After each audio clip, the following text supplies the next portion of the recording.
Hola, buen día a todas y a todos, estudiantes de la Facultad de Medicina. Les damos la bienvenida a este programa de Inmunorepasos, el programa de asesorías de la Coordinación de Inmunología del Departamento de Bioquímica, con la intención de brindarles un espacio para poder dar un repaso rápido de algunos temas correspondientes, en este caso, al primer bloque, que contiene las primeras dos unidades temáticas de nuestro programa.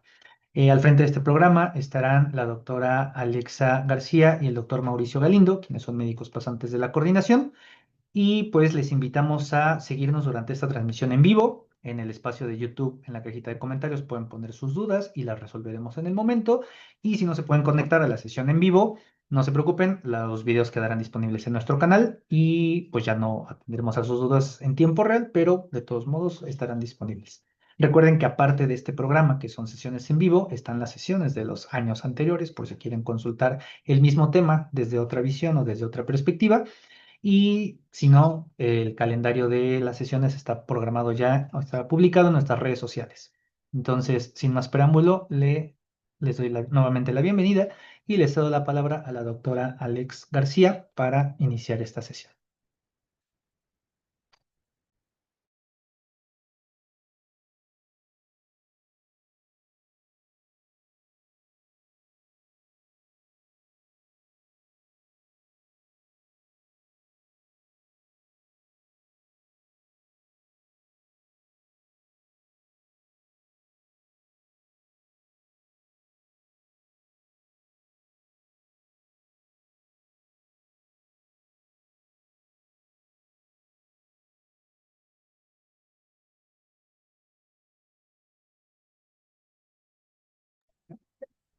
Buenos días, antes que nada espero que estén pasando un muy buen día y pues bienvenidos a otra vez esta secuencia de nuevos repasos. El día de hoy nos corresponde ver los primeros temas del temario, que son definiciones, citocinas y células. Entonces vamos a empezarlo dividiéndolo por estas partes, ¿de acuerdo? Al hablar de definiciones, pues muchos de ustedes ya recuerdan algunas de sus clases que tuvieron. Por lo tanto, el primer concepto que debemos definir adecuadamente o que tenemos que tener una noción de qué es lo que significa es la inmunidad. En este caso, la inmunidad la podemos definir como aquella capacidad que va a tener nuestro cuerpo para responder a alguna sustancia que considera extraña. Entonces vamos a ver.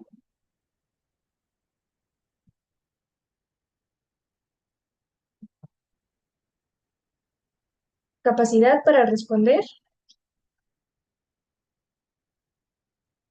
a sustancias extrañas. Ahora bien, como tal, esto no es todo. También nosotros debemos de diferenciar un poquito a qué nos referimos cuando hablamos de un sistema inmune y a una respuesta inmune. Por lo tanto, si checan un poquito de su bibliografía básica, van a encontrar que al sistema inmune nosotros lo vamos a relacionar con todo este conjunto tanto de células como de moléculas que van a suscitar una respuesta.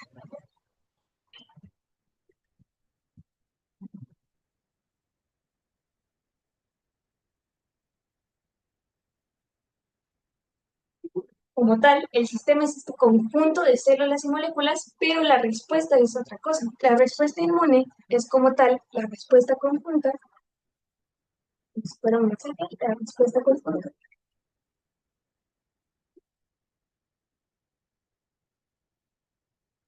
y coordinada ante alguna sustancia reconocida como extraña.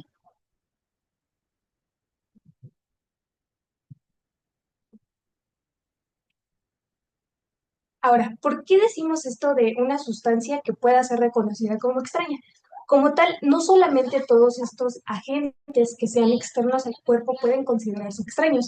Hay momentos en donde nuestro cuerpo también algunas cosas propias las reconoce como extrañas. Por lo tanto, tanto agentes externos como son los microorganismos, los patógenos o algunos alérgenos y algunas cosas propias, como pueden ser el material genético dentro de las células, nuestras propias células, entre muchas otras cosas, ¿de acuerdo? A toda esta sustancia, a todas las sustancias que desencadenen una respuesta inmune contra ellas, nosotros las vamos a conocer como antígenos. Entonces serían cualquier sustancia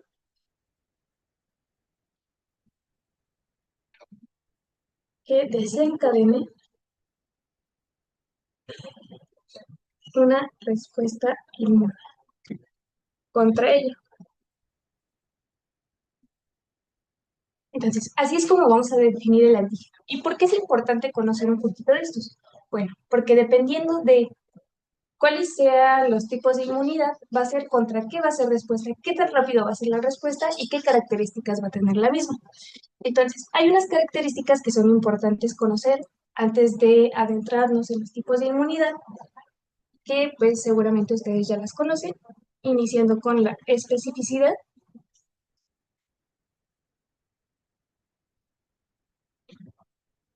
la cual es la capacidad para responder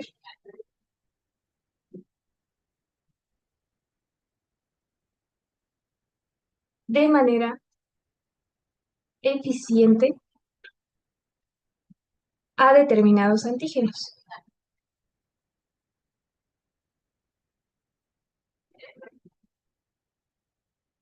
Ahora bien, también tenemos otro concepto que es importante, que es la diversidad. Contrariamente a la especificidad, que es la respuesta, la diversidad se centra en reconocer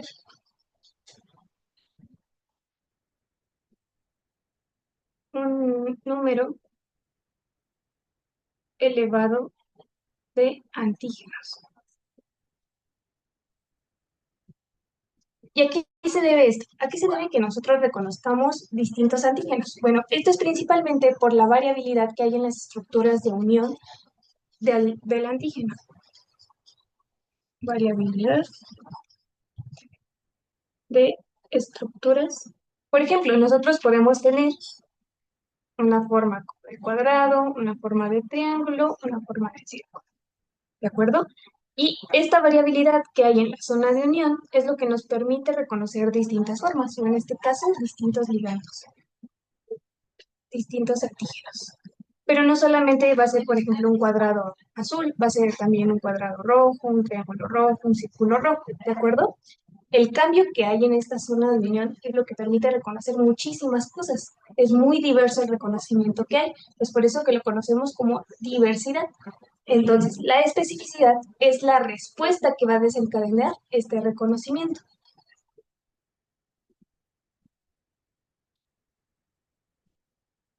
Otro concepto importante es el de memoria.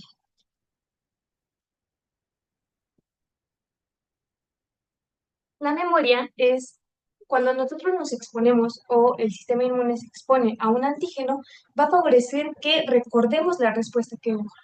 Por ejemplo, si yo de pronto me topo con una persona en la calle, a la primera vista no me voy a acordar de ella. Después me la presentan y yo voy a decir, ah, ok, se llama Juan. Entonces, el siguiente día que yo vea a Juan, lo voy a reconocer inmediatamente y voy a decir, ah, ok, Juan, voy a responder con un saludo. Es algo que tiene el sistema inmune muy parecido a esto. La memoria, entonces, es cuando ante una primera exposición del sistema inmune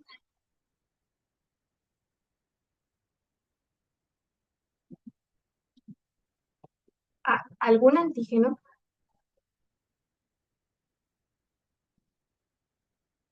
va a favorecer la capacidad para responder ante otra exposición.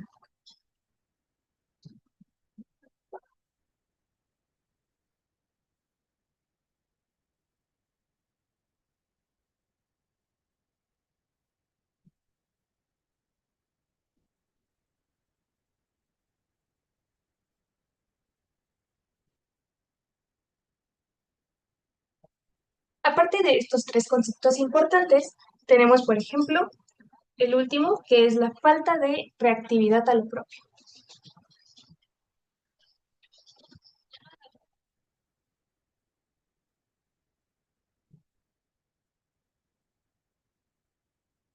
Como les había dicho antes, no siempre un antígeno va a ser solamente algo extraño, algo externo a nuestro cuerpo, sino también puede ser algo que nosotros produzcamos, que nosotros tengamos dentro. ¿De acuerdo? Entonces, tenemos ciertos mecanismos que también lo pueden encontrar como tolerancia o insensibilidad inmunitaria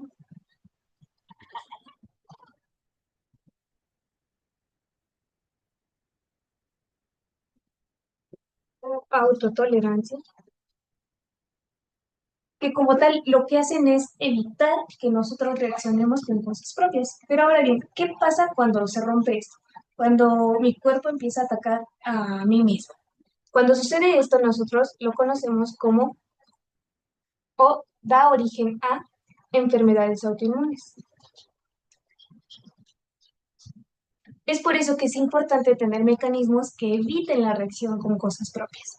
¿De acuerdo? Entonces, recapitulando muy brevemente, la especificidad es la respuesta, la diversidad es el reconocimiento dependiendo del sitio de unión, la memoria es si yo lo veo una vez, a la siguiente me voy a acordar y voy a responder de una mejor manera, y la falta de reactividad a lo propio es que yo voy a evitar atacarme a mí mismo. ¿De acuerdo? Una vez que ya definimos estas características importantes, vamos a ver ahora sí los tipos. Para dividir los tipos o para clasificarlos, por así decirlo, lo podemos dividir de acuerdo al momento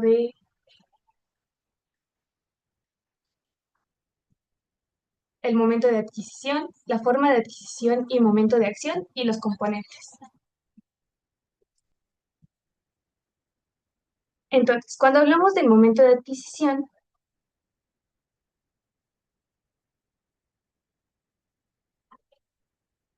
cuando hablamos del momento de adquisición, lo podemos dividir en innato, natural o nativo,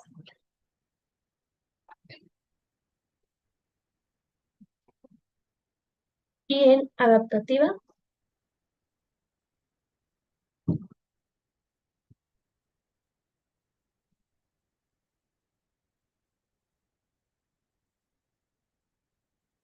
adquirida.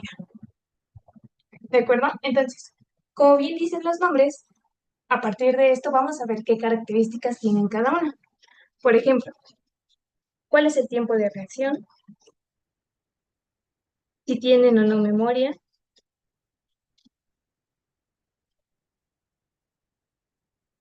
cuánta especificidad tienen, cuánta diversidad tienen.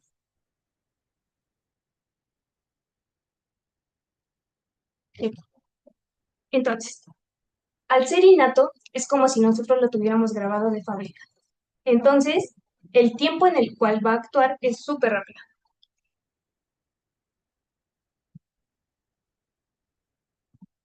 En tanto, la adaptativa es algo que nosotros vamos a ir aprendiendo, es algo que se va a ir modificando con el tiempo, por lo tanto es aún más tardado.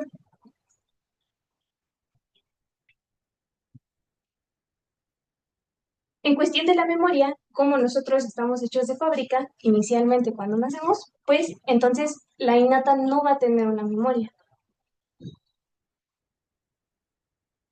Esta va a estar centrada a reconocer solamente algunas moléculas compartidas. Entonces su especificidad va a ser dirigida frente a moléculas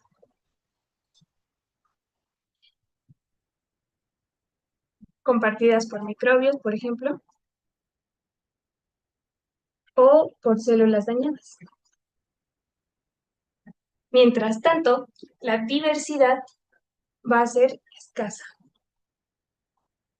Contrariamente, la adaptativa, como es algo que está en cambio, entonces va a tener una memoria. Una vez que se expone a algo, va a recordar a eso que se expuso y va a tener una respuesta más eficaz, más rápida. Por lo tanto, sí va a tener una memoria. La especificidad va a ser sobre todo frente a distintos antígenos.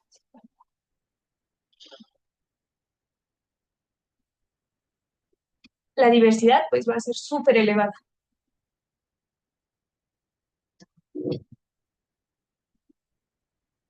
Ahora bien, ¿qué componentes son los que dividen o caracterizan a cada uno? Por ejemplo, los podemos dividir en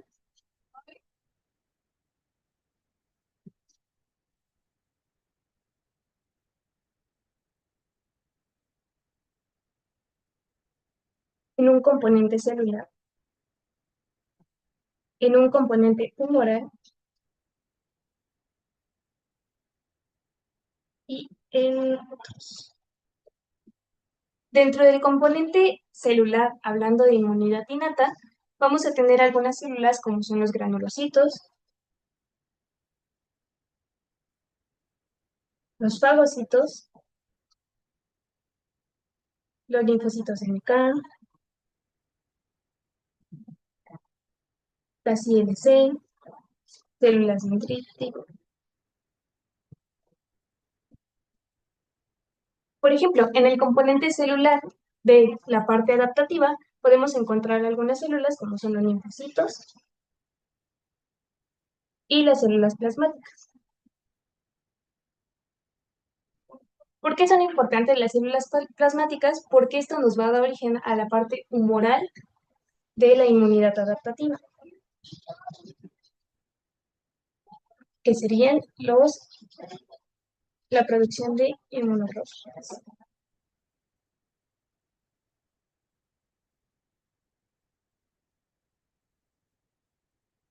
Cuando hablamos de humoral, nosotros nos vamos a referir a aquellas proteínas que sean producidas.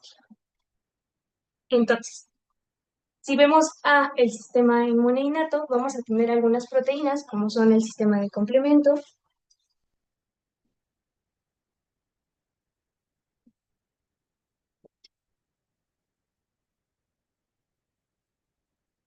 y algunos otros. Tenemos también, por ejemplo, las barreras físicas, las químicas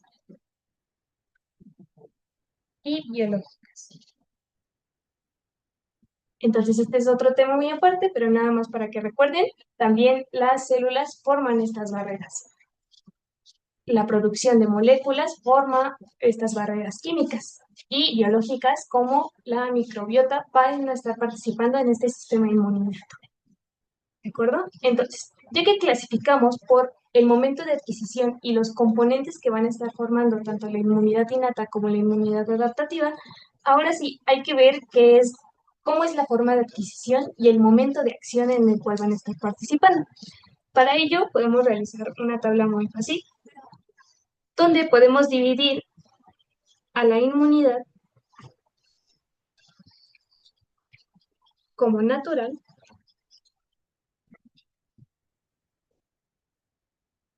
o artificial.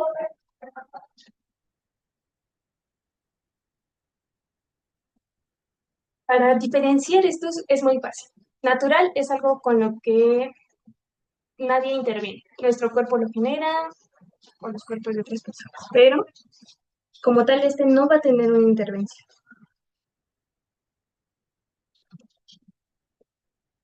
Mientras tanto, artificial es algo con lo que interviene. Aquí sería con inter.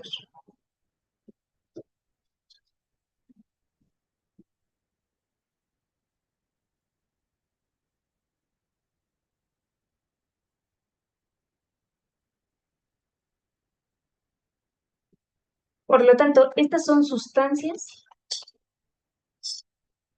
ajenas al organismo.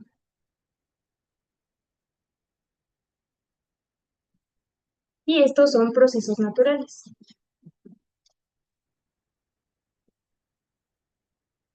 Esto sería por la forma de adquisición, cómo adquirimos esta inmunidad. Pero también tenemos por momento de acción. Cuando hablamos del momento de acción, lo podemos dividir en si es activo o si es pasivo.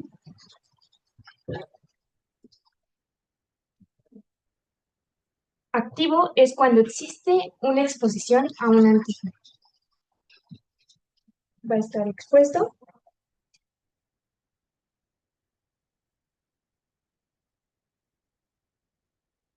y esta exposición es lo que suscita o ayuda a que haya una respuesta inmune. Mientras tanto, la pasiva es cuando hay una transferencia, tanto ya sea de anticuerpos o células,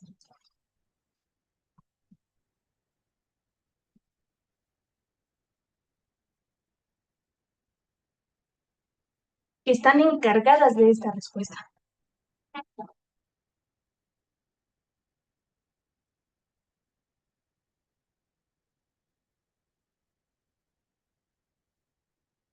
Entonces, ya que vimos esto, ejemplos muy fáciles de entender de cada uno de ellos. Por ejemplo, cuando son activos y naturales, nosotros podemos poner una simple inflexión.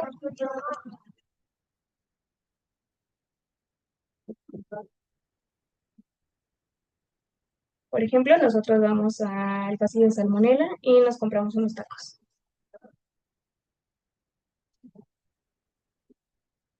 Ah,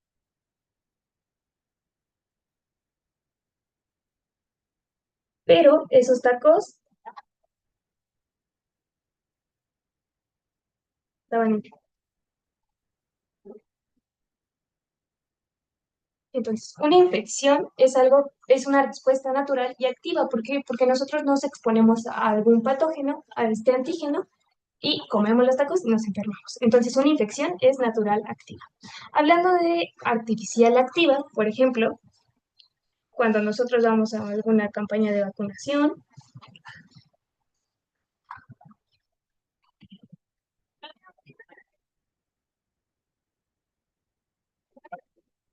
eh, la enfermera nos va a aplicar una vacuna.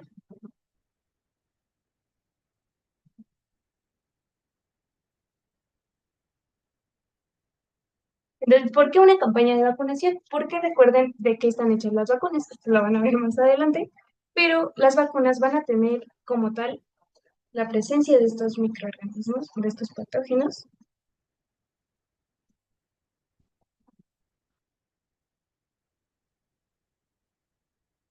Pueden ser vivos atenuados, pueden ser el patógeno muerto, pero aún así nos están exponiendo a este antígeno y nosotros vamos a dar una respuesta contra ello. Es por eso que las vacunas cuentan como algo artificial, pero es activo, porque aún suscita una respuesta en nosotros. Cuando hablamos de natural pasivo, otro ejemplo muy frecuente es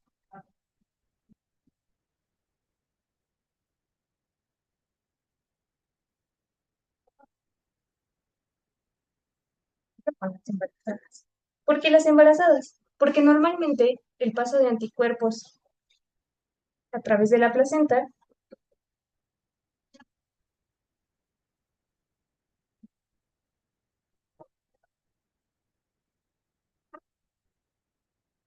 favorece la respuesta del feto.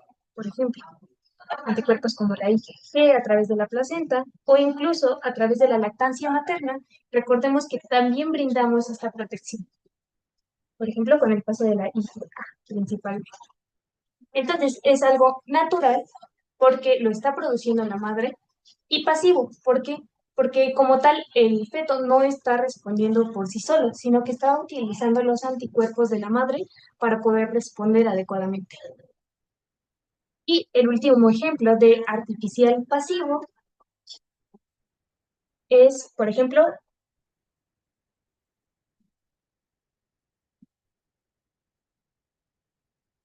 cuando nos exponemos a alguna picadura de algún animal venenoso, una mordedura,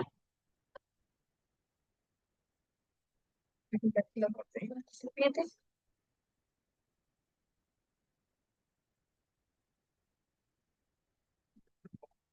y lo que se utiliza para tratar este tipo de exposiciones ante venenos,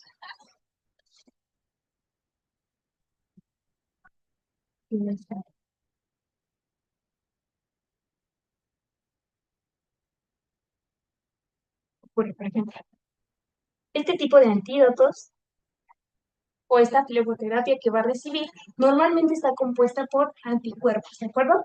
Hace mucho se experimentó con caballos y vieron que cuando se mordían los caballos podían extraer los anticuerpos de caballos que estuvieron expuestos a el veneno, por ejemplo, de serpientes, y esto se trató para poder convertirlo en un antídoto. Entonces, como tal, los antídotos o esta fleboterapia que va a tener el paciente ya tiene los anticuerpos, ya generó, ya es como para que nosotros nada más sea la resolución de esto, ¿de acuerdo? El tratamiento de esto. Por lo tanto, antídotos, trasplantes van a ser importantes en una inmunidad artificial pasiva porque como tal ya está todo hecho para que responda por sí solo. Entonces, ya que vimos las formas de adquisición y los momentos de acción, pues sería todo de definiciones. No hay dudas.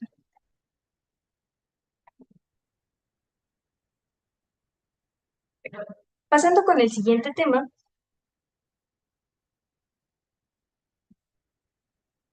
es con citocinas. Las citocinas son un grupo de proteínas que tienen estructuras y funciones muy diversas.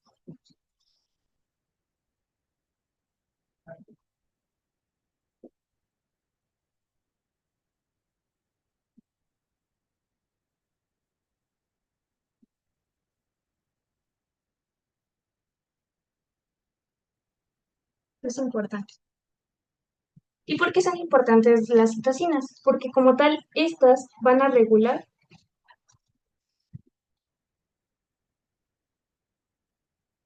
y coordinar distintas actividades de las células.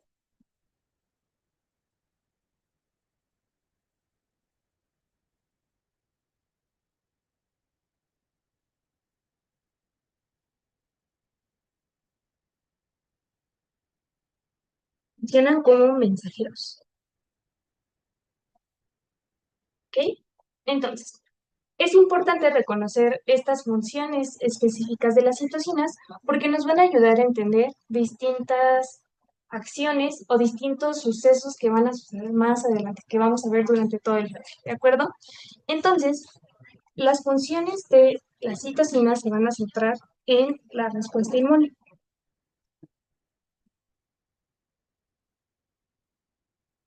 ya que modifican tanto la actividad, ya sea estimulando,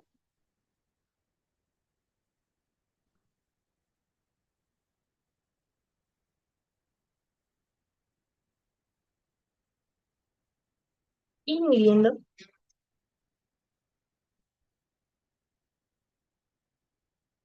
la actividad celular. De igual manera, la proliferación, la diferenciación,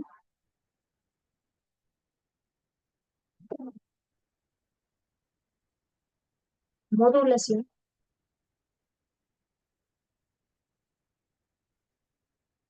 el movimiento y por último, la muerte o la supervivencia de las células.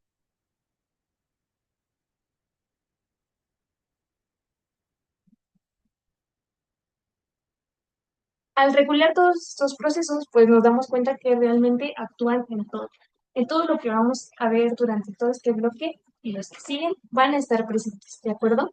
Ahora bien, ¿cómo van a actuar o cómo las podemos dividir de acuerdo a su sitio de acción?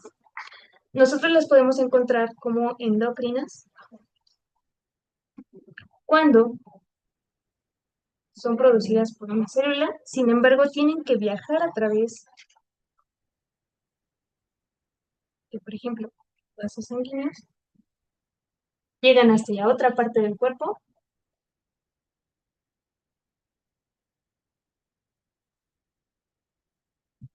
para actuar. De igual manera, tenemos las paracrinas,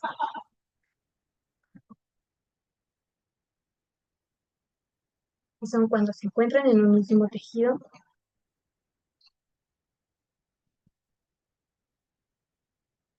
y son vecinas y se mandan mensajes.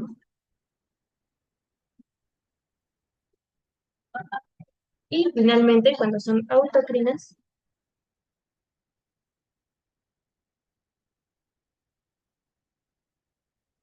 pues porque se van a estimular a sí mismas. ¿Ok? Se automandan mensajes. Ya que vimos esto, ahora vamos a ver qué características o qué propiedades específicas van a tener las citocinas. La primera propiedad, primera característica importante es el pleiotropismo.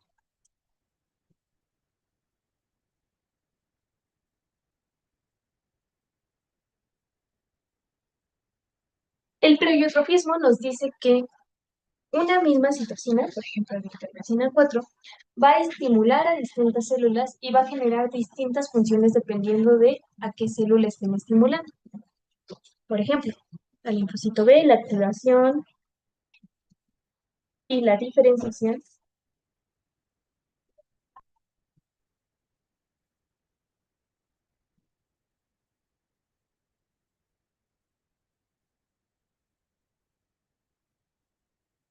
o la proliferación celular. ¿Ok? Entonces, pleiotropismo es una citosina,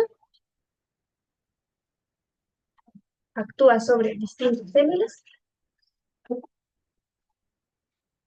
y produce distintos efectos. La segunda característica importante es la sinergia. Sinergia se escucha como unir algo. Por lo tanto, va a ser cuando una citosina potencia la actividad de otra. Entonces, por ejemplo, favorece la activación, la diferenciación y la liberación de hierro, ¿no? Entonces, una citosina potencia a otra. Por lo tanto, incrementa el efecto que va a tener. La tercera propiedad es el antagonismo.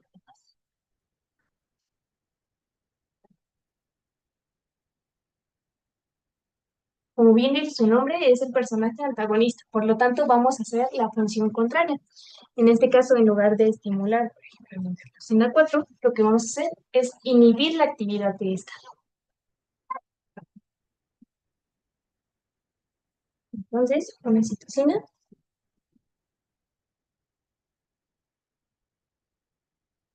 inhibe la función de otra. Y por último, tenemos la redundancia. Y algo redundante se escucha como algo que se repite mucho. Por lo tanto, la redundancia es eso. Es cuando varias citocinas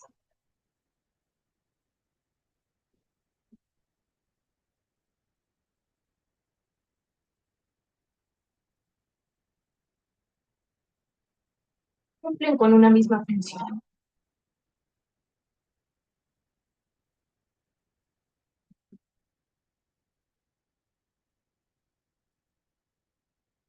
¿verdad? Una vez que ya tenemos cuáles son estas propiedades de las citocinas, entonces podemos ver un poquito más de ellas. Hablando ahora sí, ¿cuáles son las familias de receptores de citocinas? ¿Por qué es importante conocerlo? Bueno, como tal, no vamos a profundizar tanto, pero sí vamos a conocer las distintas familias de receptores porque vamos a identificar cuáles son algunas de estas funciones que pueden llegar a tener las citocinas específicamente. Entonces, la primera familia que vamos a ver es la familia de la interleucina 1. Esta familia de receptores va a tener ligandos tanto para la interleucina 1 alfa, interleucina 1 beta, interleucina 18 e interleucina 33. Estas tienen la característica de que son proinflamatorias. ¿Pero qué células van a responder a estas? Pues van a ser principalmente algunas células dendríticas y algunos tanto monocitos como macrófagos. Y van a actuar principalmente en contra de patógenos.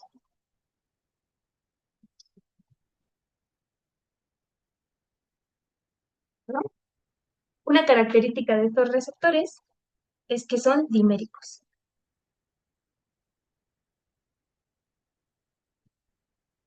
Es decir, que necesitamos dos para que se activen y actúen como debe ser.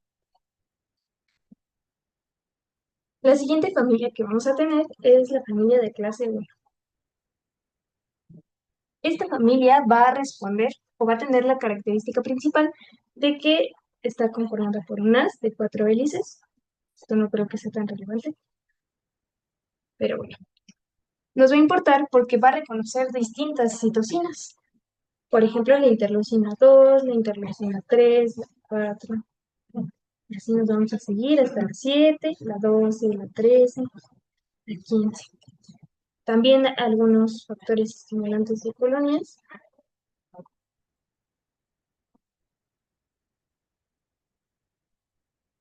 Y la principal función que tienen estos es, si recordamos para qué funcionaban los factores estimulantes de colonias, pues vamos a tener que estimulan la proliferación,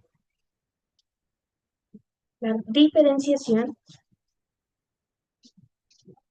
y la regulación. Entonces, sus receptores son importantes porque como tal va a haber muchísimos. Reconocen distintas citocinas porque tienen distintas zonas o subfamilias. Ustedes pueden encontrar distintas de estas, pero es importante porque cada una de estas subfamilias va a reconocer citocinas diferentes. La siguiente familia que tenemos es la familia de clase 2. En esta familia la podemos dividir, por ejemplo, en tipos. Tenemos las tipo 1 o también conocidas como interferones, que van a reconocer interferones alfa y beta, las tipo 2, que van a reconocer interferones gamma e interleucina 10, las tipo 3, que van a reconocer a interferón lambda. Y bueno, las, los tipo 1 que reconocen interferón alfa y beta van a tener sobre todo una respuesta o van a participar en la regulación. Ay,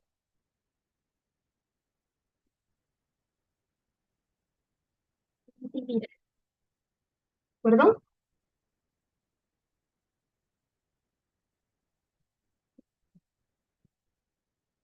Van a estar participando sobre todo en estas respuestas antivirales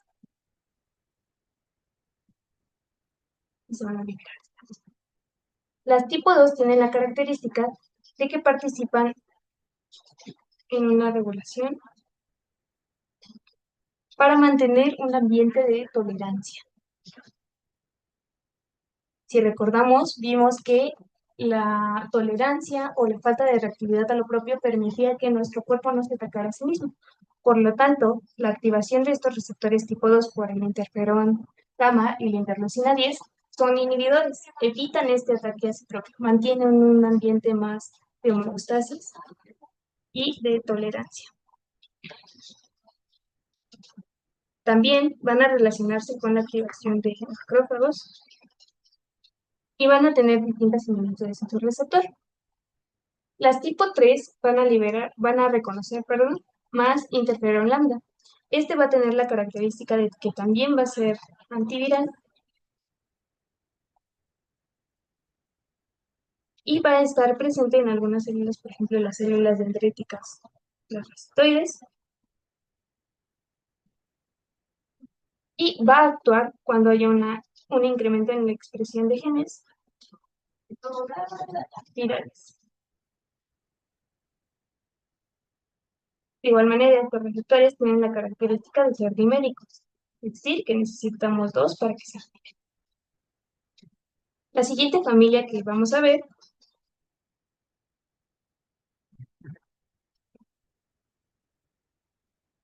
es la familia del factor de necrosis tumoral, o TNF.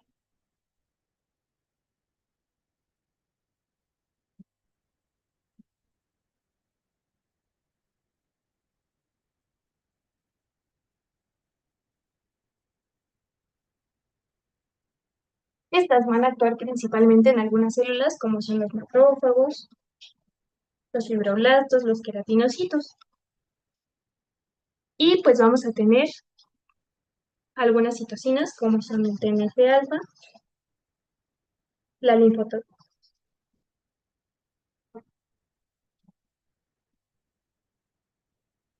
la linfotoxina alfa o TNF-beta,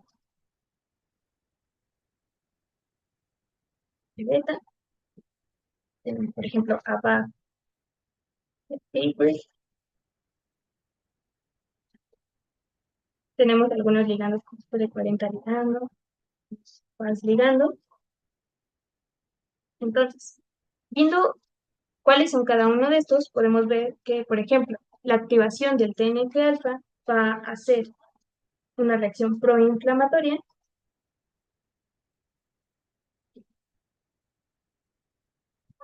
de la linfoxina alfa, va a hacer un incremento en la expresión de moléculas de ADC. BAP y APRIL actúan para el desarrollo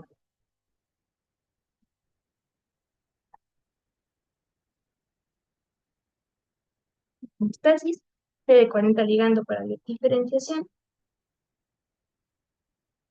PAS ligando para la apoptosis. Realmente tienen funciones muy diversas. La siguiente familia que vamos a ver es la familia de la interleucina 17. Esta va a tener la característica de ser proinflamatoria.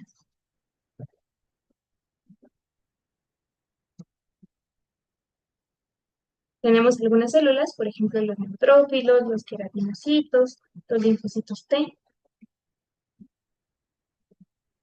De igual manera, aquí participan algunas citocinas,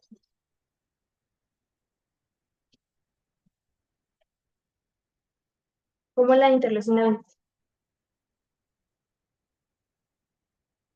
De estos receptores tienen la característica de tener 5 subunidades.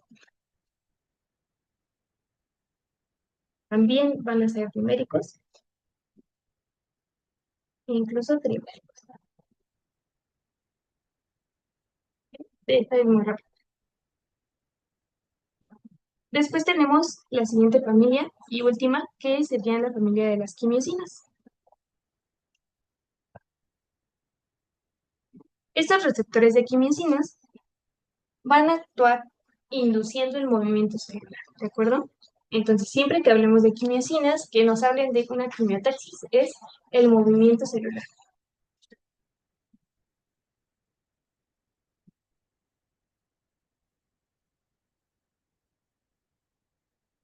Aquí entran, por ejemplo, la interleucina 8, CCL19, CCL21, CL2, CL3. Normalmente tienen la característica de que en su nombre tienen CCL de ligando o incluso los pueden encontrar como, ¿de acuerdo? Dependiendo de cómo las encuentre, pero va a haber una gran variedad de quimiosinas. Estas van a tener una mayor afinidad a glucosaminodecanos.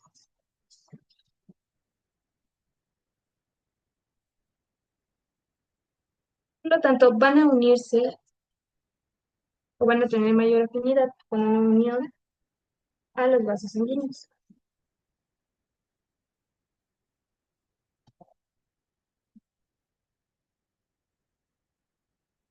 Los receptores son importantes porque son receptores que están acoplados a proteína G.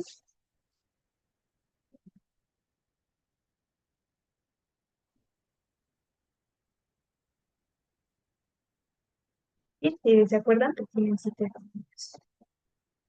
transmembranas, que tiene la pelita, aquí tiene la pelita, ¿de acuerdo?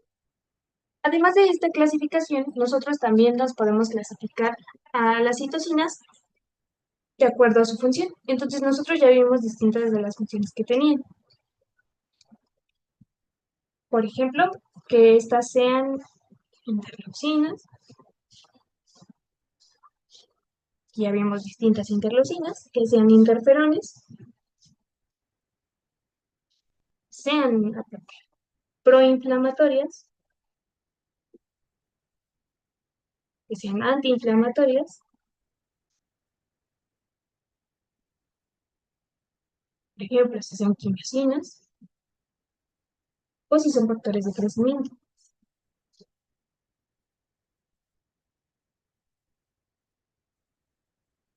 si participan incluso en la hematopoiesis. Ya vimos algunos ejemplos de todas estas o esta clasificación funcional que podrían estar presentes a lo largo de todas las reacciones. Ahora, para continuar, mi compañero va a empezar con el tema de hematopoiesis y hablaremos un poquito más acerca de las citocinas hematopoyéticas. Si no hay dudas, entonces comenzaríamos con el siguiente tema.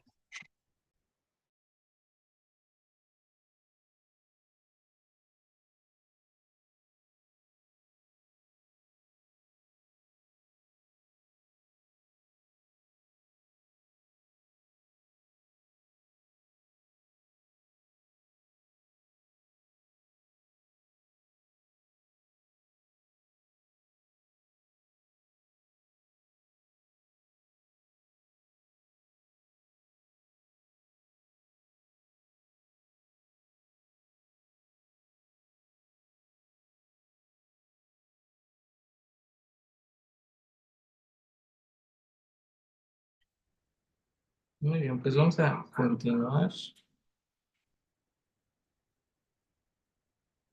Vamos a...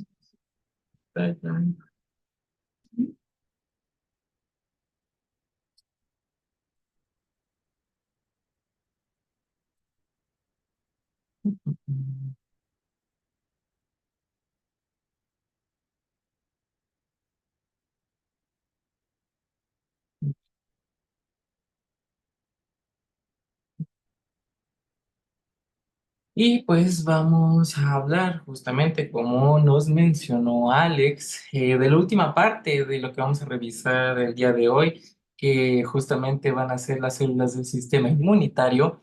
Y pues tenemos un gran puente para conectar ambos subtemas en cuestión de citocinas, en cuestión de células, porque justamente vamos a poder abordar lo que es la hematopoiesis y pues para que se les haga un poquito más sencillo de relacionar los procesos, creo que podríamos ver a todo esto, a todos estos procesos como si fuera una obra de teatro, ¿no? Entonces ya esta Alex ya nos habló de las citocinas que, como bien dijo, orquestan esta respuesta inmune y justamente la podemos ver como un guión que van a seguir nuestros actores y ahora es preciso ver a esos actores que van a estar leyendo ese guión, ¿no?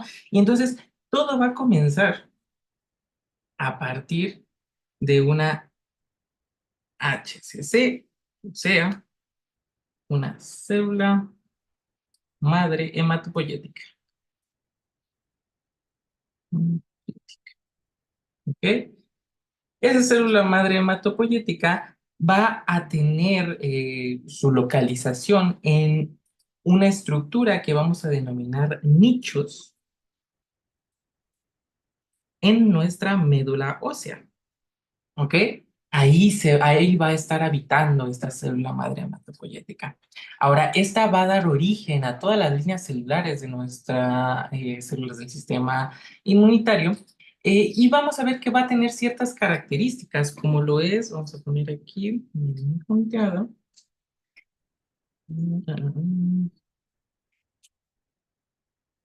Esto quiere decir que tiene una autorrenovación.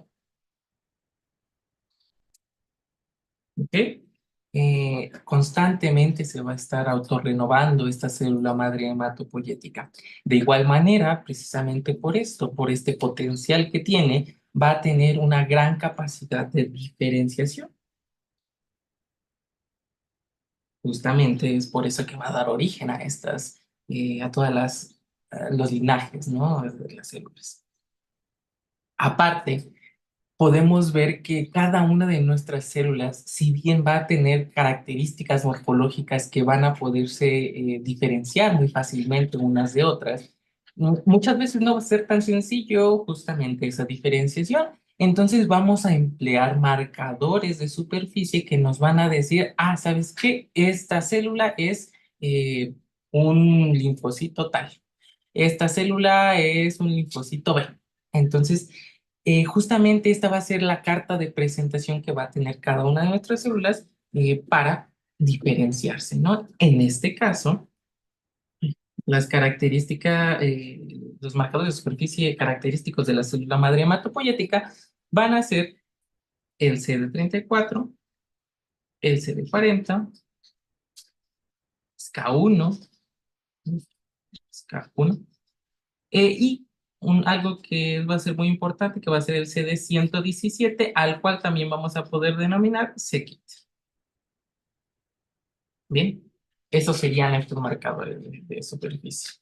Ahora, ¿qué necesitamos para que empiece esta diferenciación en las líneas celulares? Bueno, todo, como ya lo dijimos, se va a orquestar a partir de citocinas. Entonces, necesitamos este estímulo basado en las citocinas para que empiece a perder esta capacidad de autorrenovación nuestra célula madre hematopoyética y que se empiece a diferenciar.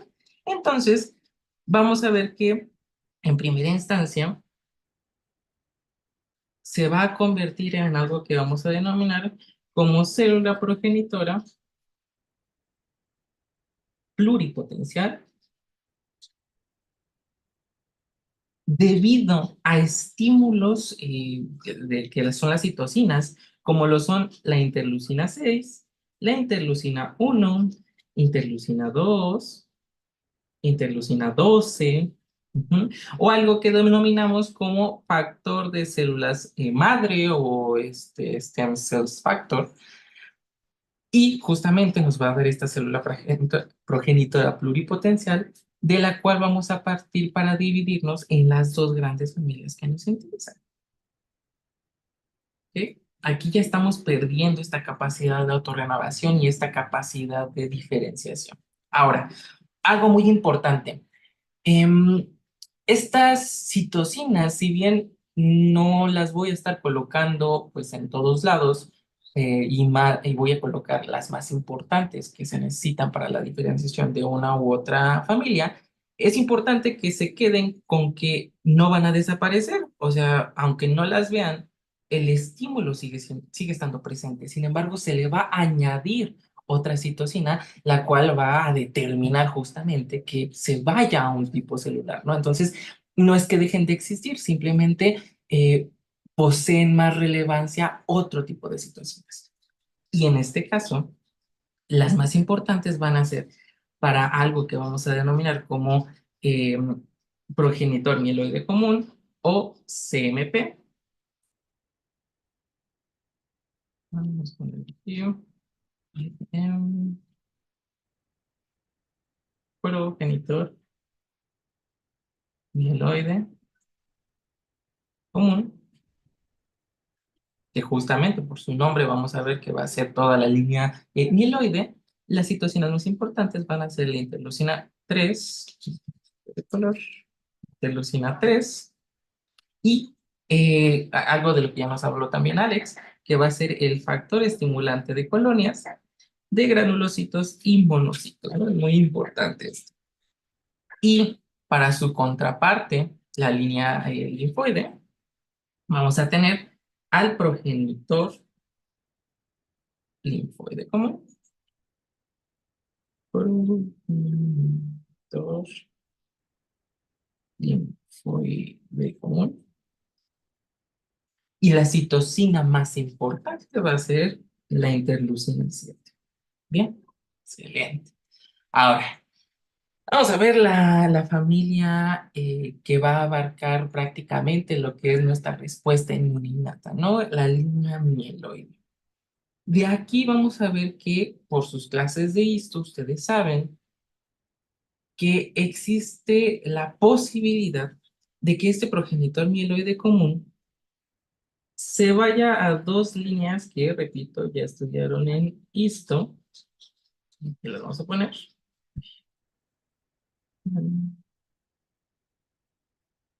Si le añadimos a este progenitor mieloide común lo que es la eritropoyetina, se va a ir hacia lo que ya conocemos, que son nuestros eritrocitos, ¿no?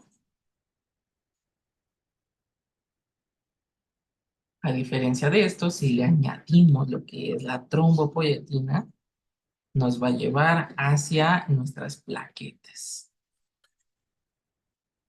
No vamos a hablar mucho de ellas porque aparte de que justamente esto va a ser temas de histohemato, ¿no? Lo que nos interesa es justamente las del linaje, las células de nuestro sistema inmunitario, y estas no formarían como tal una parte del sistema inmunitario, ¿no? Sin embargo, les mencionamos para que sepan que existe ahí esta capacidad de diferenciarse hacia estas líneas celulares. Muy bien. Ahora, como primeras células que vamos a revisar, vamos a ver que existen nuestros granulocitos.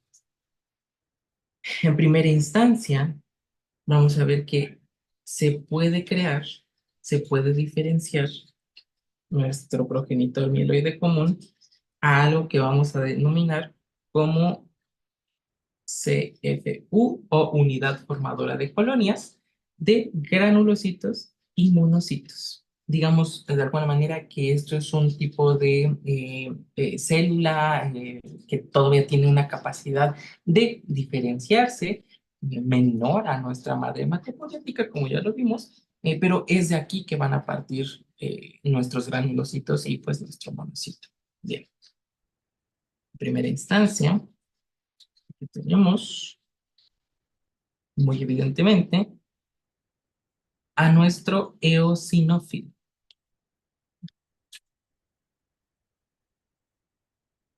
¿Ok? Este eosinófilo va a partir de las citocinas que ya estaban antes escritas, repito, reafirmo, esas siguen existiendo, pero la más importante que se va a añadir en este momento va a ser la interleucina 5, ¿ok? Para su diferenciación. Ahora, ¿qué necesitamos para estudiar cada una de estas células? Bueno, vamos a hablar de el porcentaje en sangre que va a haber de cada célula. Vamos a hablar de la vida que va a poseer esta al momento de salir a la sangre. Y vamos a hablar también de algunas características morfológicas, como lo es la forma del núcleo y los marcadores más importantes que nos van a diferenciar qué es esta célula, ¿no? Ok, ahora, en cuanto a qué porcentaje tienen en sangre, vamos a ver que estos eosinófilos van a tener del 1 al 3%. Estos van a tener una vida de alrededor de 5 a 12 días. Ujú. Y como pueden ver, pues es muy fácil de identificar que tienen un núcleo bilobular. Algunos lo asocian con que pues parece en forma de audífonos ujú, de estos cascos. Y en cuanto a sus marcadores, vamos a ver que va a haber algo muy interesante, puesto que va a haber receptores de anticuerpos. AC va a ser anticuerpos. Ujú, anticuerpos. Esto lo vamos a ver un poquito más adelante, pero pues ahorita sepan que este receptor que van a tener va a ser para la inmunoglobulina E, ¿no? Entonces aquí vamos a ponerle IgE. Repito, estas inmunoglobulinas, estos tipos de inmunoglobulinas las vamos a ver más adelante, pero pues no está de más que sepan eh, qué tipo es. Esto lo vamos a ver aquí y justamente aquí se van a pegar estas inmunoglobulinas. ¿Ok? Excelente. Ahora, otros tipos de receptores van a ser el CR1, que es para el complemento, CR3, receptores para C5A, e incluso va a ser muy evidente que va a tener el CD125. ¿Qué es el CD125? Pues va a ser este receptor para nuestra interleucina 5. Pues, es muy lógico pensar que pues justamente como es la necesaria para su diferenciación, lo posea en su superficie, ¿no? Excelente. Ahora, habíamos hablado de que este eosinófilo es un granulocito y evidentemente vamos a hablar de los gránulos en su interior. Ok. Estos granulocitos van a poseer dos tipos de gránulos que van a ser los primarios, los secundarios o los azurófilos y los específicos. Los azurófilos o los primarios van a ser compartidos por todos los granulocitos. Ahorita lo vamos a ver un poquito más en el neutrófilo. Y los específicos justamente van a ser los que van a variar de una célula a otra. Entonces, específicos, vamos a ver que van a tener moléculas como la proteína catiónica del eosinófilo o SP. Va a poseer también la peroxidasa del eosinófilo ¿no? Y la proteína básica mayor o BP, ¿no? Bien.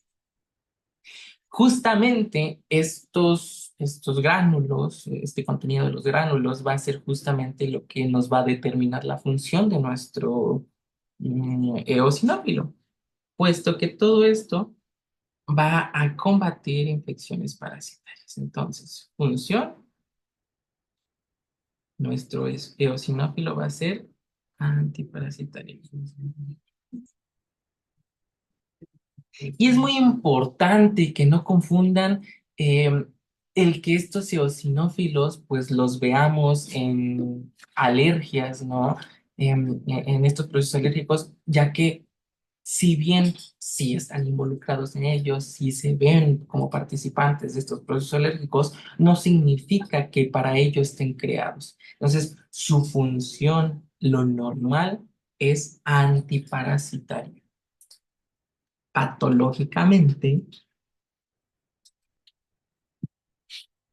van a estar en alergias. ¿Ok? Pero ese es un tema de tercer bloque. Entonces, ahorita no se preocupen por ello. Bien. Otro de los granulocitos que tenemos que revisar va a ser nuestro querido y muy olvidado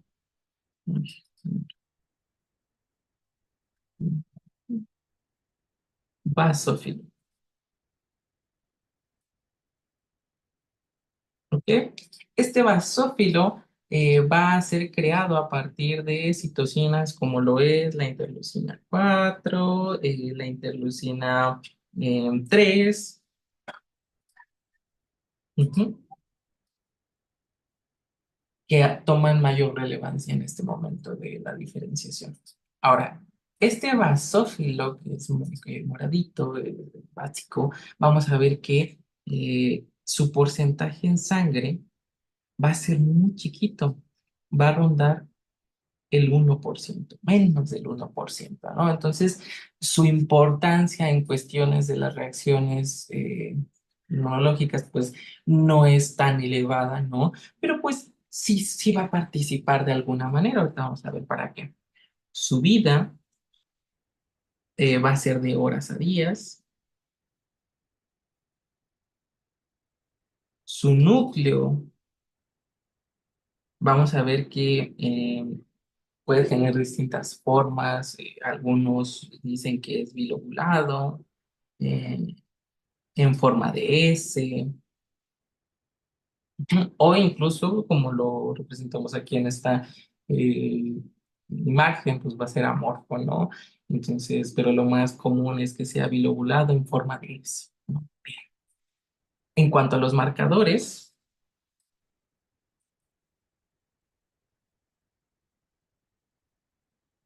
vamos a ver que de igual manera van a compartir ciertas características con el eosinófilo, puesto que van a tener también receptores para anticuerpos, igual receptores para la inmunoglobulina E.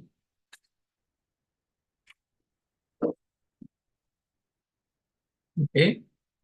Va a tener también receptores para C5A y CR1. ¿Ok?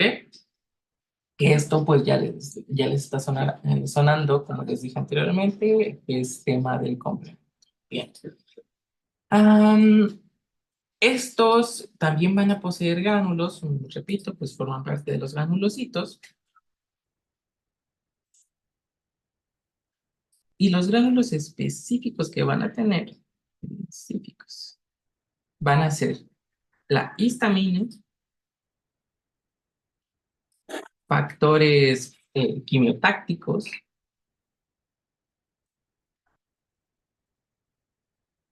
vamos a tener también serotonina y vamos a tener heparina.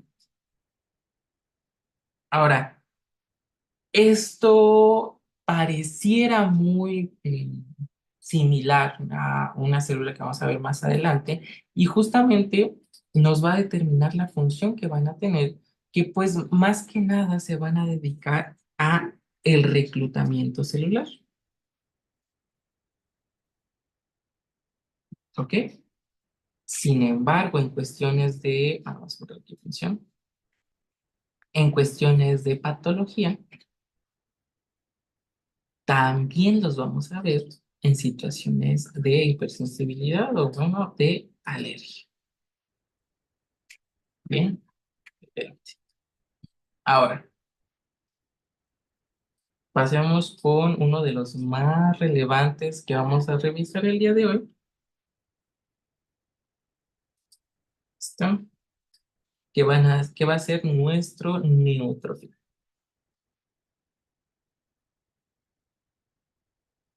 Neutrófilo. Excelente. Este va a tener, bueno, va a cobrar mucha relevancia en la citocina, el factor estimulante de colonias CSF, de granulocitos, ¿ok? Si bien van a seguir existiendo una presencia incluso de interleucina 4 e interleucina 3,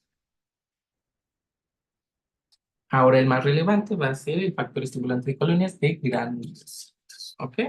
Bien. ¿Qué nos va a interesar de nuestro neutrófilo? Bien, en sangre vamos a ver que va a representar del 50 al 70% de los leucocitos en sangre, siendo entonces el más abundante de estos, ¿no? Y por lo tanto, al ser el más abundante, va a ser el primero en llegar a los sitios de afección que se requieran, ¿ok? Justamente por esta cantidad tan intensa que va a tener de neutrófilos. Ahora, su vida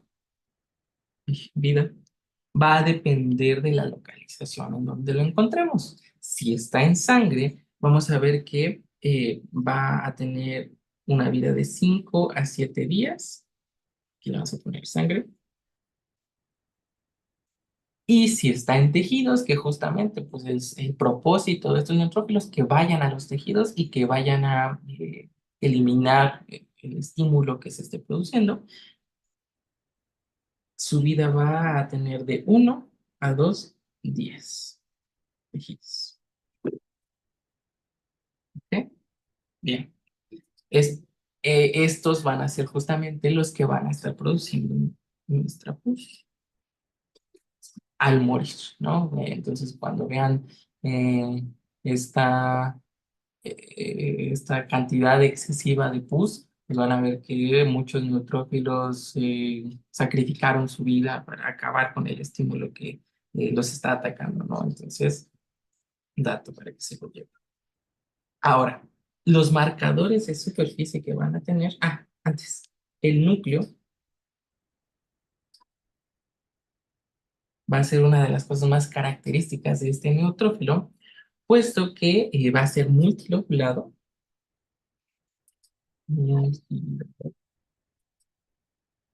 Vamos a ver que va a tener de 3 a 5 lóbulos. Y justamente por la forma que van a tener todos estos lóbulos del núcleo es que le van a conferir el otro nombre por el que se conoce al neutrófilo, que va a ser polimorfonúcleo.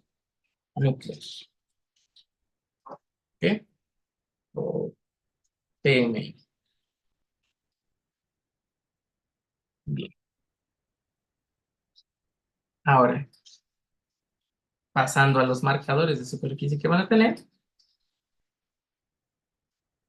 Este va a poseer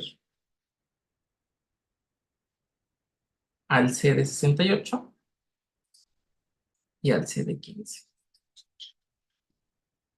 Bien, ahora, antes de hablar de como tal la función del neutrófilo, que si bien ya la mencioné a grosso modo hace unos momentos, vamos a ver el contenido de sus gránulos.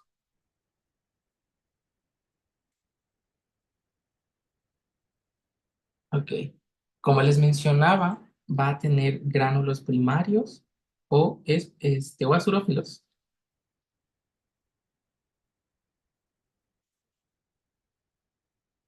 que van a constar de defensinas y catequisinas. Al mismo tiempo, va a poseer la mieloperoxidasa. Esta mieloperoxidasa vamos a ver que se va a encargar en un proceso que vamos a denominar como fagocitosis. ¿Por qué lo vamos a relacionar con la fagocitosis? Bueno, porque en primera instancia esta fagocitosis va a ser esta internalización el estímulo de los microorganismos, de células dañadas, de residuos de células hacia adentro de la célula para su eliminación, y es ahí donde entra la relevancia de la mieloperoxidasa, ¿no? Esta fagocitosis justamente va a permitir que entonces identifiquemos al neutrófilo como un fagocito, ¿no? Y que a partir de ello se dé la eliminación del microorganismo, del estímulo que esté desencadenando esta reacción, ¿no? Bien. Ahora, pasando a los otros gránulos, los secundarios o los específicos, vamos a ver que se van a encontrar aquí enzimas digestivas.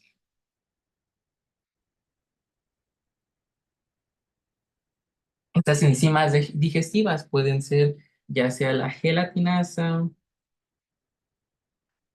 la colagenasa, la fosfolipasa y la elastasa. ¿Y para qué nos serviría? Bueno, por su nombre, vamos a ver que nos van a servir para cortar, herir la matriz extracelular.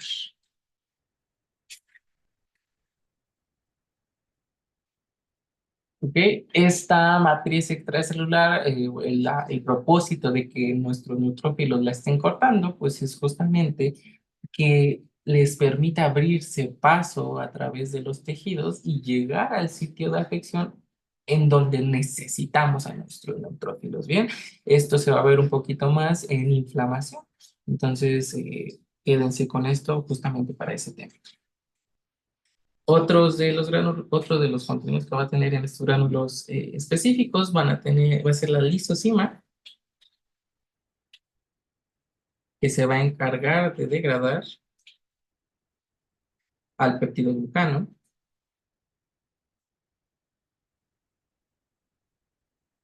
También vamos a poseer la lactoferrina, que esto igual lo vamos a ver un poquito más en fagocitosis, pero pues quédense con que va a secuestrar hierro. Bien, vemos. Y listo. Entonces, ya tenemos con esto, y ya lo hemos puntualizado, pero no está de más repetir el hecho de que entonces nuestro neutrófilo va a ser un fagocito que va a encargarse de la eliminación de patógenos y principalmente patógenos extracelulares. Bien, ahora van a poder ver que alguna de sus otras funciones va a ser el realizar una netosis, ¿ok? Si bien es parte de lo que puede hacer un neutrófilo. Vamos a ver que esta va a ser su última línea de defensa. Una línea de defensa. Y esto pues ya lo vamos a ver también más adelante, pero pues no es como tal lo primero que vayan a hacer los neutrófilos, porque esto implica, aparte de morirse, pues aventar todo su material genético justamente para eliminar, atrapar y eliminar a los patógenos con los que no están logrando combatir, ¿no? Entonces, lo ideal es que con la fagocitosis quede, pero pues si no, se sacrifican ellos para que ustedes sobrevivan, ¿no? Bien, sepan que existe nada más, lo vamos a ver más adelante. Ahora, sigamos con por célula de nuestro sistema inmunológico, el cual va a ser el monocito. Ahora, este monocito, vamos a ver que para empezar, para su creación, también va a requerir de el factor estimulante de colonias de granulocitos, la interleucina 3, la interleucina 4, pero aquí va a cobrar más importancia el factor estimulante, ¿sí? De colonias de granulocitos y monocitos y el factor estimulante de colonias de monocitos, ¿no? Bueno, evidentemente.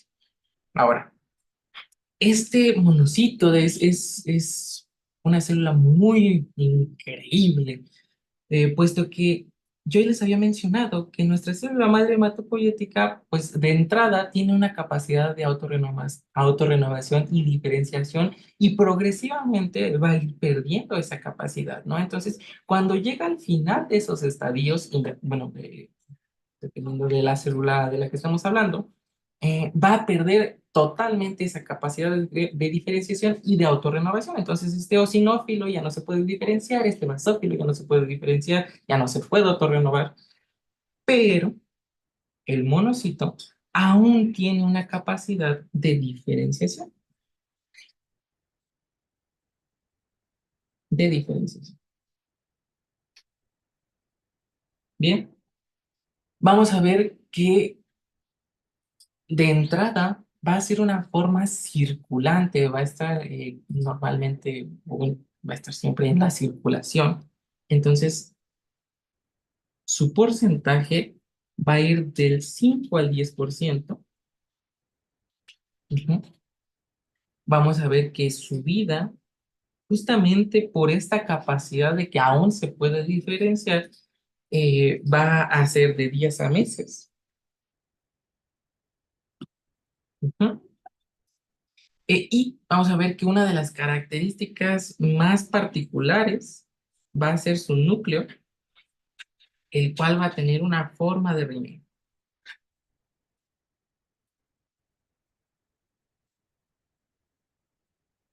¿Ok? Ahora, este monocito va a tener toda una capacidad eh, limitada de realizar fagocitosis. Repito esto en sangre. ¿Ok? Esto es una forma circulante, fagocitosis en sangre. ¿Ok?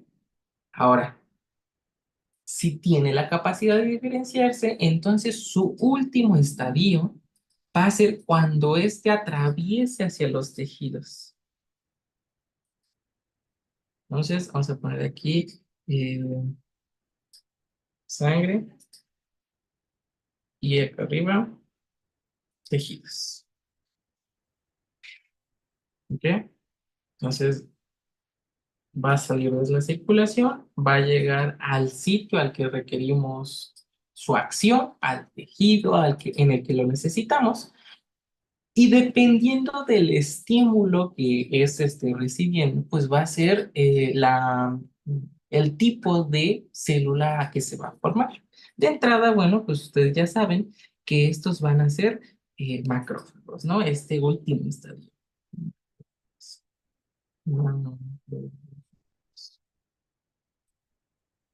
¿Qué? Vamos a ponerle aquí también.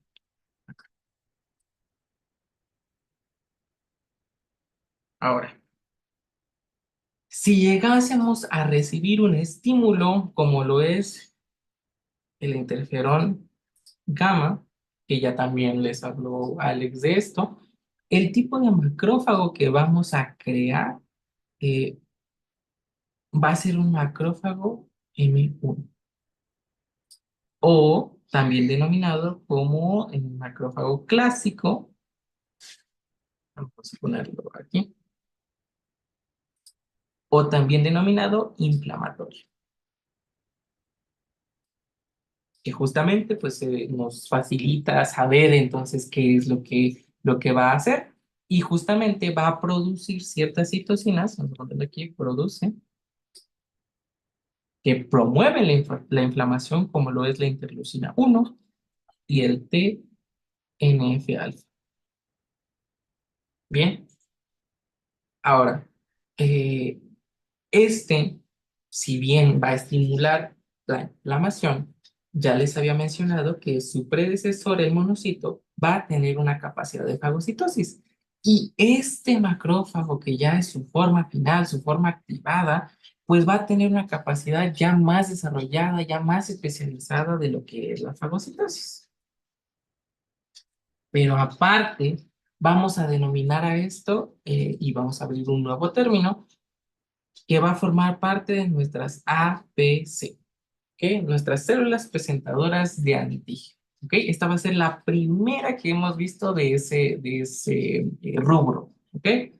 Bien. ¿Para qué nos sirven las APCs? Lo vamos a ver un poquito más en segundo bloque, pero quédense en general con que va a ser un estimulante, un activador de nuestros linfocitos T. Bien. Ahora, en contraparte, el macrófago, su hermanito, se va a activar a partir de lo que es la interleucina 13 y la interleucina 4. Este macrófago va a resultar un macrófago M2 al que vamos a denominar como alternativo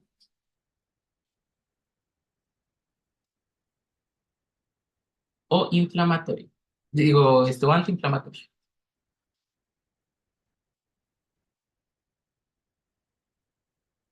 Bien. Y de nuevo, pues esto nos va a facilitar su función, ya que las citocinas que este va a producir va a ser la interleucina 10 y la TGF beta, ¿ok? Que son nuestras citocinas antiinflamatorias por excelencia. Ahora, eh, su función no va a ir encaminada a una fagocitosis ni a ser una célula presentadora de antígenos. Va a ir hacia, aparte de la regulación, hacia la reparación de tejidos. Entonces, hacia la fibrosis, angiogénesis, que nos daría entonces la reparación. Excelente. Ahora, ¿cómo diferenciamos a uno del otro? Podemos ver que en cuanto a tamaño no van a variar mucho, en cuanto al núcleo tampoco van a variar mucho. Vamos a ver que incluso van a tener gránulos cuando ya están activados. Entonces, ¿qué es lo que va a diferenciar? Bueno, aquí vamos a ver que va a cobrar relevancia una vez más los marcadores de superficie. El marcador de superficie que va a determinar, que va a determinar que es un M1, va a ser el CD14, y que es un M2, va a ser el CD16. ¿Ok? Esta va a ser la principal diferencia entre uno y otro, pues aparte de las funciones que estos poseen. Muy bien. Y ya por último, de esta línea celular, de este linaje amiloide, vamos a ver a una célula que ya más o menos les dije que existía cuando hablamos del basófilo, que es nuestro mastocito. Este mastocito, o también denominado célula cebada, aunque no tiene nada que ver con el sebo, con la grasa, va a ser uno de nuestras principales células centinela en nuestro cuerpo. Para su producción, vamos a ver que vamos a necesitar de la interleucina 3, pero principalmente del ligando de c ¿ok? Vamos a ver que em, su localización, justamente porque pues, su función es ser una célula centinela, su localización va a ser perivascular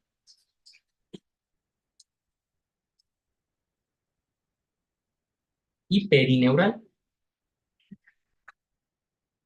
justamente con el propósito de que en cuanto llegue el estímulo del microorganismo o el estímulo que esté desencadenando una inflamación, las citocinas, el contenido del mastocito se libere instantáneamente a la circulación para que se realice su función, que ahorita vamos a ver cuál va a ser, ¿no? Em, También lo podemos encontrar en los epiteliocelulares, ¿ok? Su vida, vamos a ver que va a ser de horas a días,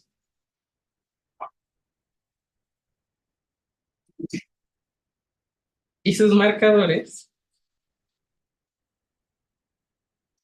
que lo van a distinguir, van a ser también un receptor, estos lo van a compartir justamente con los eosinófilos y los basófilos, van a ser receptores para IgE, aquí lo vamos a colocar, ¿ok? Y vamos a tener también al CD17, digo CD117, que ya habíamos determinado que este es el CQ. Ya lo habíamos visto en nuestra célula madre hematopoyética y pues no es de extrañar que pues si tiene este receptor, este marcador, pues justamente la citocina que lo esté llevando a su diferenciación pues sea el ligando de ese equipo, ¿ok? Ahora, como pueden ver, pues es el último de nuestros granulocitos y vamos a ver que los gránulos más importantes que va a poseer, gránulos, va a ser la histamina, que también lo comparte con el basófilo y que es de los principales mediadores de la inflamación, lo veremos justamente en la inflamación, y los eicosanoides. ¿Ok? Entonces, eh, vamos a ver que entonces esta va a participar en procesos inflamatorios como célula centinela y de alguna manera como reclutadora, ¿no? De células. Entonces va a compartir muchas características con lo que es nuestro basófilo, pero este va a tener más relevancia por sus localizaciones. ¿Ok? El basófilo en sangre, este en tejidos. Muy bien. Ahora. Pasemos a lo más sencillo. Ya terminamos de nuestro linaje mieloide. Ahora vamos a ver con el siguiente linaje. Este ya es más sencillo porque aparte de que va a representar lo que es nuestra inmunidad adaptativa, la mayoría de los linfocitos que vamos a ver en este linaje, no los vamos a ver tan a detalle porque justamente por ser parte de la inmunidad adaptativa, nos corresponde verlo en bloques futuros, ¿no? Entonces vamos a ver nada más como un panorama general. Bien, haciendo recapitulación, después de que ya evolucionó nuestra célula madre hematopoyética y que se le añadiera nuestra interleucina 7, vamos a determinar que se vaya hasta el linaje linfoide, creando un progenitor linfoide común. De aquí se va a ir a tres familias muy importantes, de las cuales la primera, voy a ponerla aquí, ¿ok? Circular, pero está ahí. La primera va a ser nuestro linfocito B. Ahora, de aquí quiero apoyarme porque justamente lo que ya hemos revisado del linaje mieloide es, aparte de las situaciones necesarias, es que estos se van a desarrollar, van a madurar en la médula ósea, justamente donde están los nichos de nuestras células madres hematopoyéticas. Y esta característica la va a compartir a medias nuestro linfocito B. Su nombre viene de que originalmente la maduración fue descrita en la bolsa de Fabricio de las aves, pero pues bueno, nosotros no tenemos ese órgano.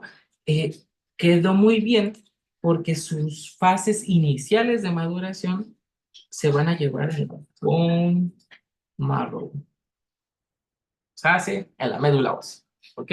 Entonces, quedó bien que se siguiera llamando el linfocito B.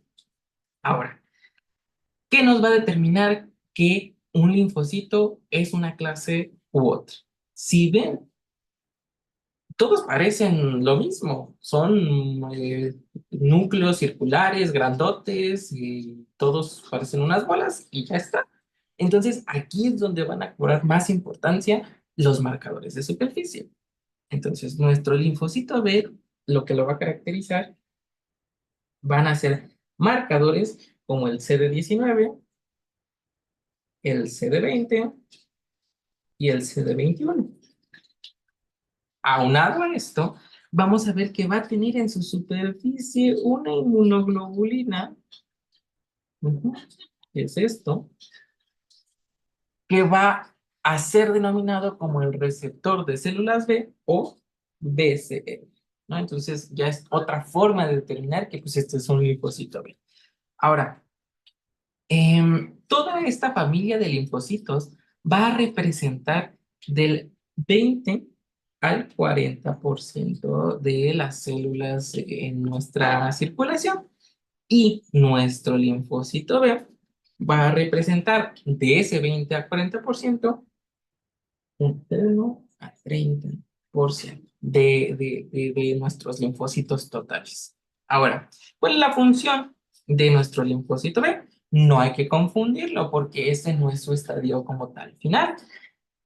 De entrada va a ser una función de reconocimiento, puesto que se va a apoyar del BCR para eso. Va a localizar antígenos y va a tener una cierta capacidad de fagocitosis. ¿Ok? Justamente para internalizar estos antígenos para lo que le sigue, que va a ser formar parte de las células presentadoras de antígenos. ¿Ok? Entonces ya tenemos a nuestra segunda célula presentadora de antígenos. Y les repito, esta fagocitosis no va a ser tan desarrollada y tan igual a lo que hacen nuestros macrófagos. Va a tener procesos diferentes, pero pues de todos modos se va a denominar como una fagocitosis, ¿ok? Más especializada. Ahora, ¿qué va a pasar después de esto? Si no es su estadio final, el propósito de estos es convertirse en una célula plasmática.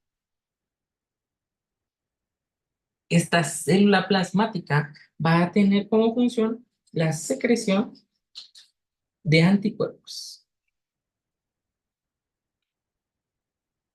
¿Ok? ¿Cómo? ¿Por qué? ¿Cuáles? Eso lo vamos a ver después. Bien, solo quédense con que libera anticuerpos y ya. Esta va a perder lo que es lo que es su BCR, ya no va a poseer el BCR en su superficie. Sin embargo, la característica morfológica es que su núcleo va a hacerse a la periferia, lo vamos a llamar como núcleo periférico, y ya que esta se va a encargar de producir muchas proteínas que son nuestros anticuerpos, el aparato de Golgi se va a ver muchísimo más y vamos a denominar a esto como imagen negativa del aparato de Golgi.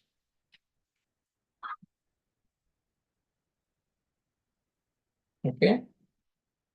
Entonces esas son las características morfológicas de esta célula plasmática. Bien, ahora sigamos con la siguiente familia, que van a ser nuestros linfocitos T.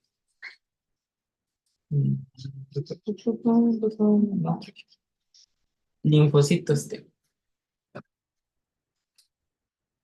Ahora, estos linfocitos T van a representar del 7 al 14% de los linfocitos totales en sangre. Vamos a ver que van a compartir varias características, como lo son de entrada, que así como nuestro linfocito B tiene un BCR, nuestro linfocito T va a tener un receptor de células T, es decir, un TCR, ¿ok? Que es este que está bien en superficie. Además, va a tener otro marcador de superficie que va a ser el CD3. Este CD3 justamente va a decir, esa célula es un linfocito. ¿Cuál? ¿Quién sabe? Pero de qué es un linfocito T, es un linfocito T, ¿no? Ahorita vamos a ver cómo diferenciar entre un linfocito T u otro. Ahora, de aquí este linfocito T va a derivarse si se le añade, aquí vamos a, para que no se nos vaya, aquí está nuestro CD3, y aquí está nuestro CD3. A este se le puede añadir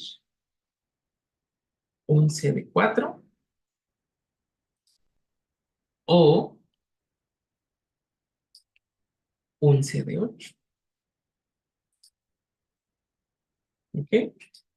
Estas van a ser de las principales subfamilias de nuestros linfocitos T. Entonces, si se va a un CD4, si posee en su superficie un marcador de superficie CD4, este va a ser denominado como linfocito T, bueno, vamos a ser redundantes, CD4 o linfocito T helper o cooperador. ¿Ok? Eh, Estos se van a encargar de la liberación de citocinas. Vamos a ver que también vamos a tener muchas divisiones de lo que son nuestros linfocitos T helper, que también vamos a verlos más adelante, pero dentro de las más importantes vamos a tener al linfocito T helper 1, al linfocito T helper 2, al linfocito T helper 17 y al linfocito T regulador. Ujú. Bien, pero como les digo, vamos a verlo más adelante. Quédense con que su principal función es la liberación de citocinas. Liberación de citocinas. Ya sea para el estímulo de otras células o para la activación de linfocitos de CD8. Bien, excelente. Ahora, ¿qué pasa si nos vamos a un marcador de superficie CD8? Vamos a ver que a este se le va a denominar, aparte del linfocito TCD8, como linfocito T citotóxico. ¿Mm? Estos mecanismos de citotoxicidad también los vamos a ver más adelante en este bloque, así que solamente vamos a mencionar que justamente esto nos va a servir para la eliminación de células que estén infectadas. ¿Infectadas de qué? Infectadas de virus. ¿Ok? Bien. De igual manera va a representar un gran apoyo en cuanto a la eliminación de células cancerígenas. ¿Ok? Bien. Ya teniendo esto en cuenta, vamos a ver que hay otra subpoblación que se va a parecer muchísimo a esos linfocitos TCD8, a las cuales vamos a denominar como linfocito NKT, natural killer, ¿no? Entonces, vamos a ver que ya lo debieron de haber escuchado, pero hay dos células que son muy similares. Entonces, no hay que confundirlas, ahorita lo vamos a ver cómo las diferenciamos. Pero en cuestiones de este linfocito NKT, vamos a ver que va a compartir características con los CD4 y los CD8, puesto que en su superficie va a tener un TCR también. De igual manera, vamos a tener un CD3 y algunas veces vamos a tener un CD4. Ay, CD, ay, ya sé por qué. CD4, ¿ok? ¿Cuál va a ser la función de esto? Si ven, va a tener muchos gránulos en su interior y va a ayudar al combate de virus y de células cancerígenas. Bien, ahora, ¿cuál es la que se parece? Dentro de estas familias del linaje linfoide, como ya habíamos mencionado, la mayoría van a formar parte de nuestra respuesta inmune adaptativa. Hay una en particular que va a formar parte de la respuesta inmune innata. A estas las vamos a denominar como ILCs. ILCs. Célula linfoide innata. Estas ILCs, estas ILCs, vamos a ver que tienen tres subgrupos. 1, 2 y 3. Muy bien. Y se van a diferenciar justamente porque tienen características en función muy similares a los linfocitos de Helper. Entonces, estas van a liberar también citocinas y se van a diferenciar unas de otras por las citocinas que produzcan. Van a ser homólogos a lo que son nuestros linfocitos de Helper. Ahora, las más estudiadas y las que abrieron esta clasificación van a ser las NK, las Natural Killer. Pero estas son solo NK, no linfocito NKT o NKT. Esta Natural Killer forma parte de la CIRCE, forma parte de la respuesta inmune innata. ¿Y cuál es el propósito? De entrada, no va a tener un TCR, no va a tener un CD3, ya entonces vemos que no es un linfocito. Va a tener como marcador de superficie al NK1, NK1, y va a tener esto se supondría que estas como prolongaciones se supone que son receptores para anticuerpos. ¿Ok? Bien. Justamente estos receptores para anticuerpos es lo que nos va a conferir, les va a conferir una citotoxicidad mediada por anticuerpos. ¿Ok? Y justamente ya vemos que entonces sí forma parte de acciones citotóxicas y por lo tanto van a ayudar al combate de virus y de células cancerígenas. ¿Ok? Bien. Los mecanismos por lo que esto va a actuar los vamos a ver también en citotoxicidad más adelante en este bloque. Ok.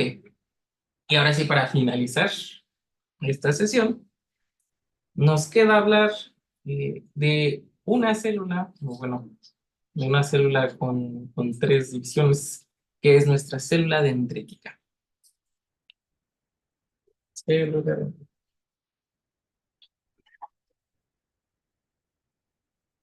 Esta célula dendrítica va a tener tres principales familias, por así decirlo, en las cuales la vamos a poder dividir en clásicas o convencionales.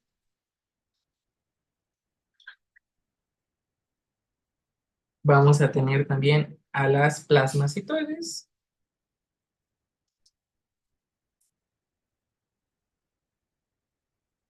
y vamos a tener a las foliculares. ¿Ok? De entrada vamos a ver que inicialmente comparten una característica morfológica que son estas prolongaciones que nos hacen creer como si fueran dendritas de las neuronas y es de ahí entonces que viene su nombre, ¿no? Entonces esta célula dendrítica por estas prolongaciones similares a dendritas que va a tener. Ahora, ¿qué es lo que va a diferenciar una de otra célula dendrítica? Bien. vamos a ver que la célula dendrítica clásica o convencional, de entrada va a estar localizada en linfa y tejidos. ¿Ok? Su función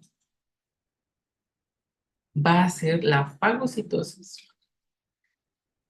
¿Ok? También va a ser parte de, de nuestros fagocitos. Y esto con la finalidad de ser una APC. Entonces ya tenemos a nuestro tercer y último célula presentadora de antígeno, que va a ser esta célula dendrítica. ¿Ok? Como marcador de superficie, vamos a ver que va a tener CD11, CD11C, CD18. ¿Ok? Y vamos a ver que el origen que va a determinar esta célula dendrítica va a ser de origen mieloide. Ujú. Bien. De igual manera podemos identificar a dos subgrupos de estas células dendríticas clásicas o convencionales, que va a ser la célula dendrítica clásica 1, CDC1, y la CDC o célula dendrítica clásica 2. ¿Cuál va a ser su diferencia? Bueno, que la 1 va a tener una capacidad más fuerte de interactuar con los linfocitos TCD8 y la 2 con la TSD4, con los TCD4. Bien, bien. Ahora, pasando a las plasmacitoides, vamos a ver que estas se denominan así porque, a ver, de entrada va a tener un origen mieloide, digo, un origen linfoide. Ujú. Y se denominaron plasmacitoides porque en una primera instancia tenían una, bueno, tienen una característica morfológica igual a la célula dendrítica clásica, pero cuando se activan parecen mucho o se asemejan mucho a una célula plasmática. Entonces, de ahí viene el hecho de que se llame célula dendrítica plasmacitoide, ¿ok? Por esa característica morfológica que va a poseer en la activación. Ahora, su finalidad, su función, va a ser la secreción de interferón tipo 1.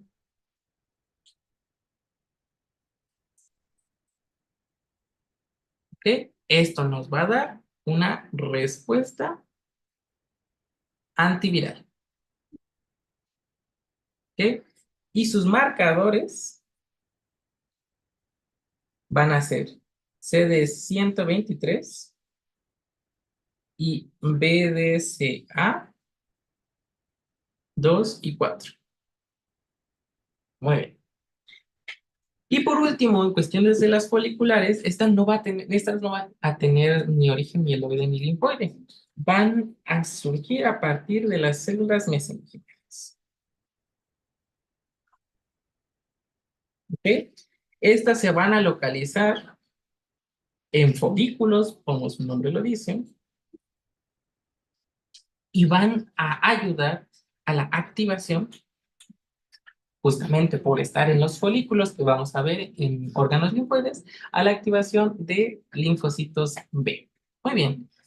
Ahora ya hemos acabado con todas las células que nos interesan, y solamente como un dato adicional, y justamente apoyándome de que ya vimos las células dendríticas, en sus libros van a ver a las células de Langerhans.